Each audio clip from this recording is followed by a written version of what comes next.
Toukiden, the OG Monster Hunter like that I've been told to cover over and over now. Hey guys, and welcome back to Rage Gaming. My name is Solo, and this is the Monster Hunter series, a simple concept where we take a look at possible Monster Hunter alternatives, games that tick different boxes of monster hunting in its many forms. In Toukiden, the world has been overtaken by giant demon monsters, and it's your job as a slayer to destroy them, while protecting the few safe havens that remain to humankind. The demons will come in many different and pretty cool forms, with many being huge monsters that we can literally cut to pieces. Just like Monster Hunter, we can go solo or together with friends, and we'll be gathering resources from the world and the demons to craft or upgrade our equipment, creating our own slayer and choosing from up to 11 weapons with their different movesets, and creating builds by harnessing the power of fallen demon slayers in various ways. This one was heavily suggested for the series since it is very comparable, and of course it also originally came from handheld consoles just like Monster Hunter. Uniquely though, Toukiden 2 features an open world design with side questing and collectibles, alongside your typical big demon battles. Does this work? Could Monster Hunter learn anything from this design? As always, I have about 2 hours to play and learn as much as I can to form my first impressions and come to an initial conclusion, so let's begin. Alright, here we are in game, here we are right at the beginning, the character creator. My name is Slayer. Yeah, I'm gonna leave that. I like that. I've actually looked at this game before. I've done this character create before. Last time I made a female character, so I guess I'll do a male. I did a brief look at it for a sort of 5 different Monster Hunter-like games to consider. Dude, there are 73 hairstyles you can go for in this character creator. This is ridiculous. Alright, I'm being this anime boy. Let's make his hair blue. I've given him an eye patch so his hair is covering one eye and an eye patch is covering the other. Not a smart look. And we get to choose our weapons here in the character creator as well. There's actually a good amount. I think it was what, like 11? There's the sword, which is like a long sword. We have the dual blades, aka knives. Spear. This is something I would like to see in Monster Hunter. I'd like to see a spear. I know we got the glaive, but I'd like to see a spear. Gauntlets, like a monk playstyle. Chain and sickle, this is kind of interesting. Got the bow, look at the size of that. Club, a naginata, what the hell is that? Got rifles, sword and shield, that's kind of interesting. The chain whip, ridiculous. You know what, I'm gonna try the spear. I haven't played a spear in a long time, and I'm just saying I'd like to see that in Monster Hunter, so let's do it. Alright, the opening of the game, Yokohama. This is technically before the start of the game where you begin the game.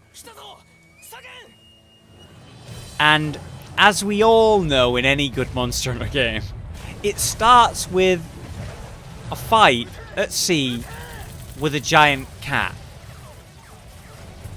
Here he is now.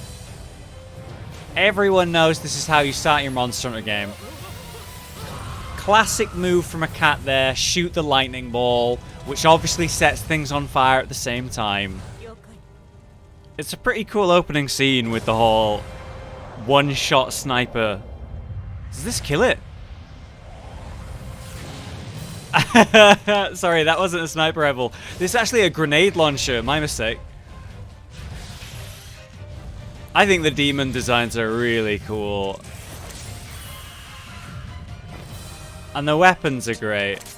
Here we are. Alright. In the middle of town. I love our get up here. Gotta cherish it while I can. So, these are my basic attacks. Are these my heavy or light? I think this is light. So we have thrusting attacks, and then we have light, heavy attacks. Now B is an aerial hit. Interesting. So this is my special, and then I can charge it for stamina. Do a big leap. Oh, that's very insect glaive, like the ice spawn attack, or you know the siltbind in Rise. Yeah. And then obviously A is our roll. So attack 1 is X, attack 2 is Y, and then we have our special move, depending on what weapon you have. So all come with their own universal interesting light attacks. Oh, and yeah, something you're supposed to do, purify the bodies. This is how you get loot. So how good is this special attack? It's kind of weird. The knives one was just kind of a spin. This has got a lot more setup to it, doesn't it? But it is like one-shot killing them, to be fair. It's not bad. So we press RB, and then we can activate them. So we have Leech, Carnage, Might, and Recovery. Just quadruple buffed. So this gives me increased attack. Then I've got Lifesteal, Precision Strike, so every hit is a crit. and then just straight health restore on the bottom. And they have different cooldowns, as you can see. 3 of them are the buffs, and 1 of them is just a straight heal. Alright, here we are. Our first big boy already. Really cool. It's like the one in the cinematic. Got really wide range hits. Use destroyer attacks. It will instantly break a body part, turning things in our favor. So destroyer attacks are Y and B, the double press, and this is mine. It's just a ranged throw, and it completely cut off the leg of the monster. Holy crap. Oh, I remember, yeah. So you see how it's still got a leg, like it's recovered its limb? It's actually sort of a spectral limb. It's not real.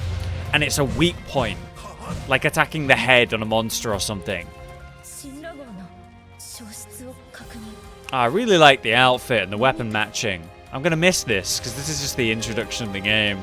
Oh, woo, what's this? I've been picked up, and I'm flying. And it's a multi-headed dragon, I think. Like a Hydra, or is it a demon Hydra? Ah, yes, of course. This makes complete sense now that I think about it. Yeah, so we got transported to the future.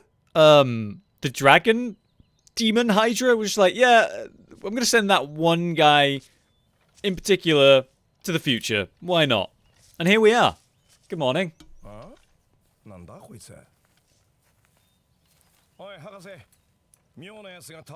I've got to say, the voice acting in the game is solid. Right? It's solid. Especially this character. Like, it's really good. So we just woke up in a random field semi-near to this town with this weird kind of rune thing. And there we go. Toukiden 2. So there's the setup. We are a demon slayer that was pretty strong enough to be acknowledged by whatever that Hydra dragon thing was, and then sent into the future just to kind of get us out of the way. So now we have to kind of deal with, all right, what's happened? It's kind of an interesting wake up here, this hub. We've got, what is this? I have no items, so I have like storage. This is where I change my equipment, so you don't have to stick to the weapon that you have picked. You can obviously change. There are builds in this, and they do give you one of everything right to begin with, so maybe we can play around. Oh yeah, I remember this. Pretty cool cinematic. It's so creepy. These imp things, when they put them in the cinematic like that. I mean, look at that! I don't mean to harp on it, but it feels like Attack on Titan.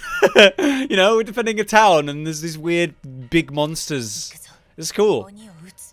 Oh, there's the Demon Hand Gauntlet then. Very cool. We're about to do the mission where we kind of learn about it. Now, I don't know whether the tutorial kind of sucks or what, but here's the Demon Hand. It auto-locks onto enemies, and you kind of use it to traverse around the place. It'll stun them, and I guess it does damage, but, you know, nowhere near as direct attacks. Imagine a giant hand in your mind, then make it appear in reality. You can free aim it. And obviously it puts me in the air instantly, and maybe for the spear that's not so shabby because I have this interesting plunge attack. Maybe against bigger enemies that'd be more effective. It does feel a bit weird not having any damage numbers or, you know, an awareness of how much I'm doing. Maybe that's just like Rise that spoiled me a little bit. Parry and attack. Demon Hand technique that channels the massive strength of an Oni and uses it to elude and pull it down. When the Demon Hand reaches full strength, it slams the Oni into the ground. Here we go. This is what it's about. So you can use it as a parry. Now? No, it's just roaring. I think it's dead, yeah. So it can be used as a parry. But the timing on that, how does that work? It didn't tell me. Ah, here we go. The next Mitama.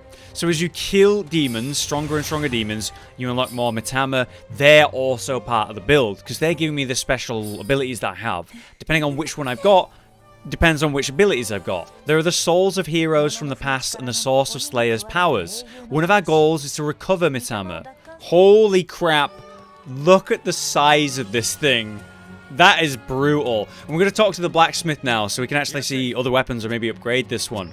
So here we can use materials to upgrade and craft both weapons and armor, your standard stuff. Here's sort of the mission board. This is the front of the town, the main gate there.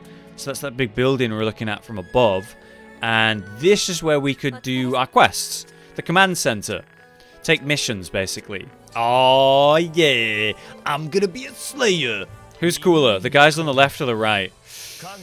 Just on appearance, the guys on the left for sure. I mean, look at this dude's jacket. He looks... You know, he reminds me of Snake.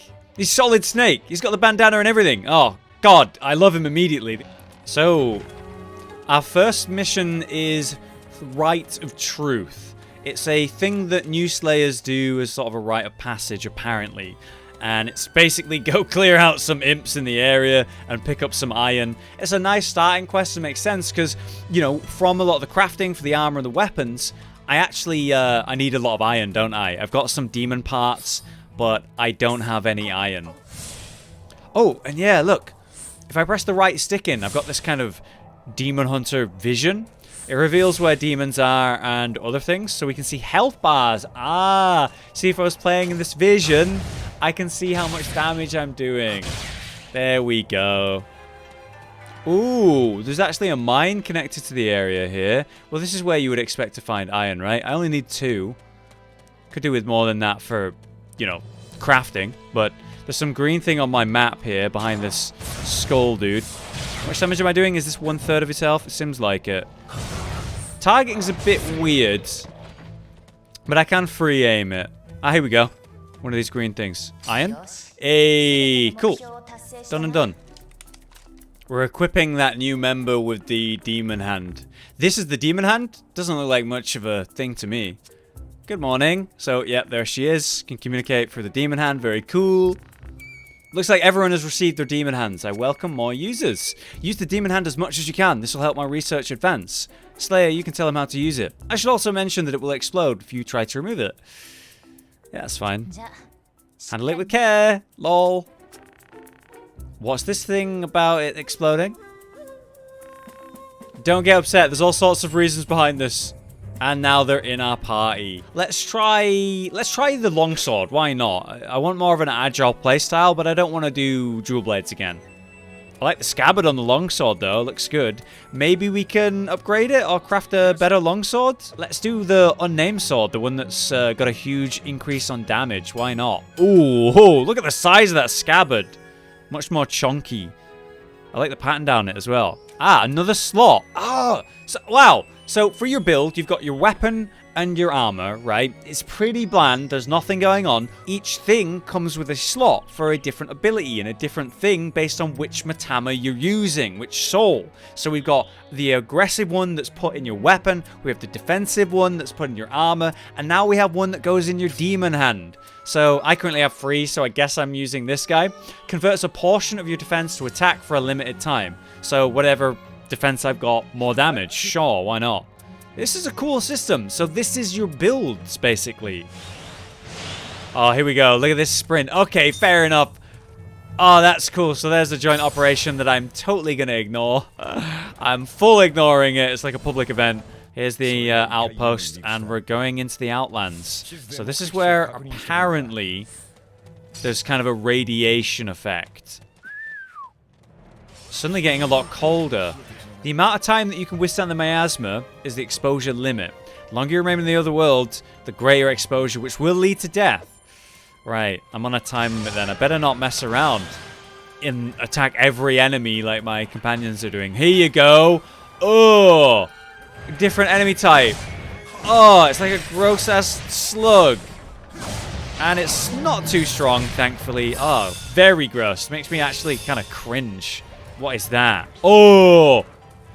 Here you go. This is probably one that generates lots of miasma, right? A joint operation. Another RNG event. Got 3 of these gross-ass slugs. And a giant spider. Charge this up. Pop it.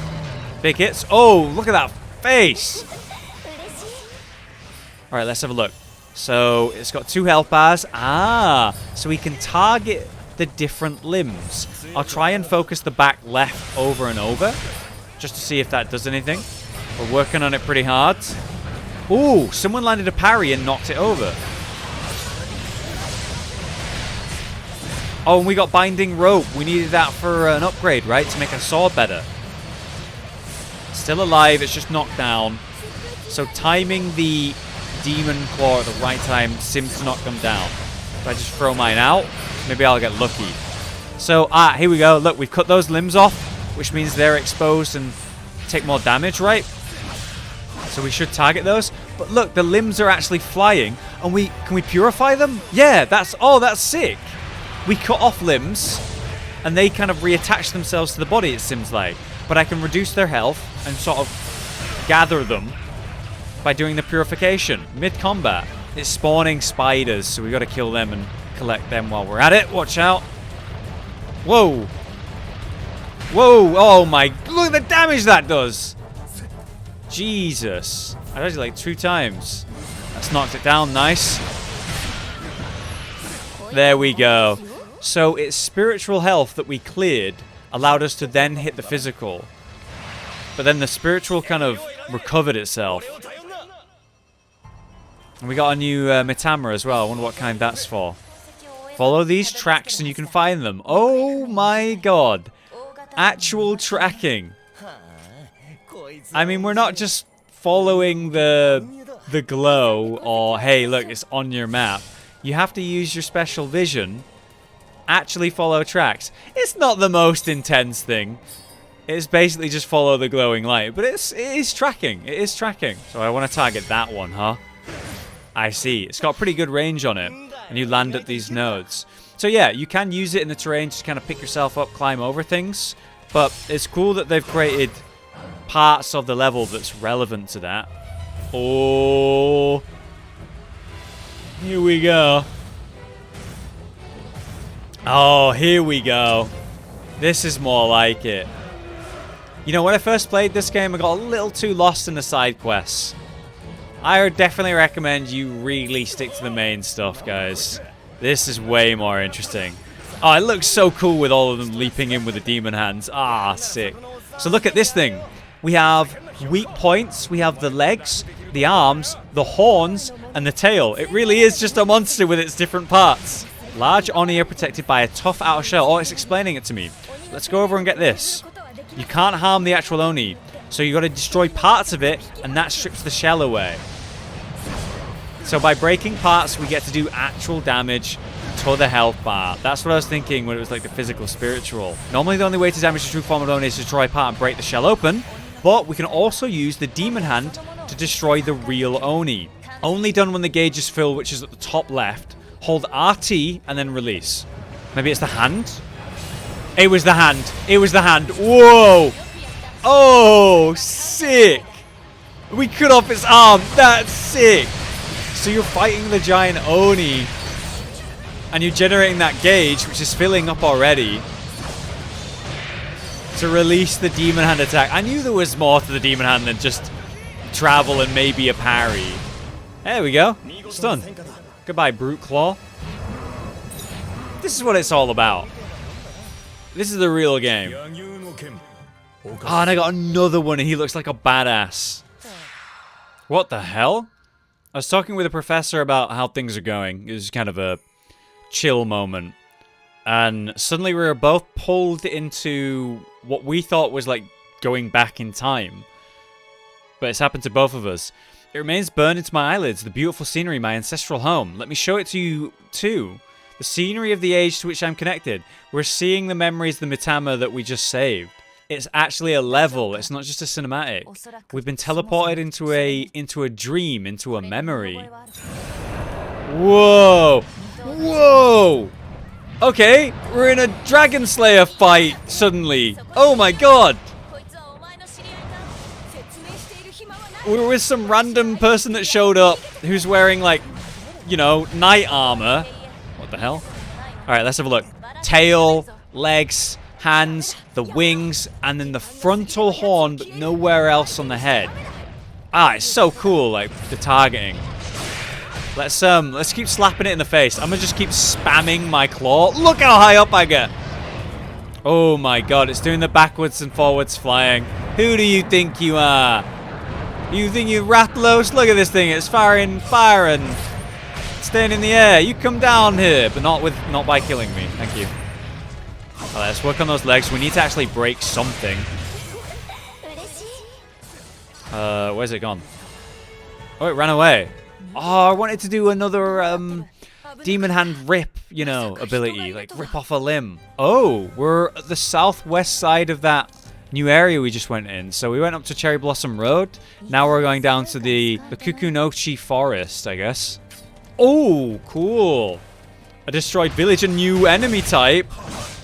These weird lion things. Alright. Yeah, I think I've got my opinion now on the game. This is a cool setting and idea, but the gameplay is just nowhere near as engaging compared to when I'm fighting a true big enemy, a big monster. That's my issue with this open world stuff. So every big fight I've been in, I've been like, incredible, love it. But the monsters in the open world, they don't do it for me. But I think I'll leave it there for the live gameplay. As we continue the story there, it's introducing a new character. The dragon was cool. I could say a lot right now. Let's just jump into the conclusion. I have such mixed feelings about Toukiden. On one hand, it has these awesome systems like the Matama, which serve as your builds, or the really cool big demon battles in which we can literally rip parts of monsters off and then smash them as a squad. But on the other hand, it's bogged down by its world design. Since they chose to go for this open world, which was certainly bigger than expected and had that cool miasma time limit system, it just has the problems of the standard and generic repetitive open world games. Dull side questing to kill the same weak enemies in various locations with collectibles that you can explore and find around the place. So I found the open world aspect doesn't really add much, unless you like filler content. The setting is great though. The characters were surprisingly interesting with genuine personalities and really solid voice acting. I'm intrigued by the story and want to know where that goes. It just feels a bit spoiled by having to run back and forth through this large area over and over while killing thousands of forgettable and repetitive small monsters. All of the large demon fights have been great, taking full advantage of the different combat mechanics with specific limbs, weaknesses, and movesets to deal with. Even their designs have been awesome. The game holds up visually, even if it is a bit dated. But man, those small demons, of which you have to fight massive amounts of, only allow the most basic of combat, and it's just not that fun. The weapons all come with their own light and heavy and special attacks, but that's basically it. It's quite shallow. That's all you get to really engage with when you're dealing with small monsters. I could easily recommend this to someone interested in the world and story, and even the gameplay based on the big demon fights. It's that open world aspect of the game that was a bit slapped on and overly invasive for me. It was basically in the way of the fun. But there's one big fat problem for this game for me. The game came out years ago, it's obviously dated, and yet to this day it's still a full price game of £50 on Steam. I don't think this game should be this expensive this long after release. It's a huge negative for me that. If you have the money to spare and the game really appeals to you, then hopefully you'll get a lot out of it. But otherwise, I definitely recommend you wait until this goes on sale if this is one that does that. In any case, I was surprised by Toukiden. I quite enjoyed my time with it. I just had to ignore any and all side content, which is kind of meant to be a unique part of the game, unfortunately. If you have enjoyed this video or the series itself, hit like to let me know that I should make more. And if you have a game suggestion for the series, drop it in a comment. I'm also planning on trying something a little bit different with the next one. Until next time then, I've been Hollow, you've been you, thanks for watching. Josh, Cotton, and Hollow with the videos, dropping the humor like a hammer on your tippy toes, bringing entertainment on a daily arrangement to take our insanity and turn it into entertainment. Yes, I said entertainment twice, to reiterate that it is nice to look into your faces on a mostly daily basis when you let us in your homes to make the whole world a stage. Goodbye.